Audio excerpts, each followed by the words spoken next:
আমার নবী যেদিন এই দেশ থেকে বিদায় হয়ে যাবে, আমার আল্লাহ জিবরাইলকে দিয়ে প্রস্তাব পাঠাইছিলেন, ও জিবরাইল, আমার বন্ধুর কানে খবর দাও, আমার বন্ধু এই দেশের মাটিতে থাকতে পারবে না, আমার বন্ধু এই রক্ত মাখা জমিনের মধ্যে রাখবো না, আমার বন্ধুর দেহ আমার আরশের ডাইন পাশে দাফন করব।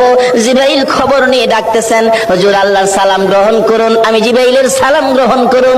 আল্লাহর নবী গো, আপনার দেহ মোবারক আল্লাহর আরশের ডাইন পাশে দাফন হবে, আপনি খুশির সহিত কবুল করুন।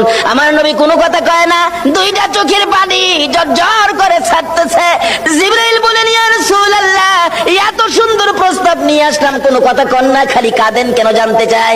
আমার নবী বলেন, জিবরাইল রে, তোমার জন্য খুশির খবর হতে পারে, আমি খুশি হতে পারলাম না। কেন পারলেন না?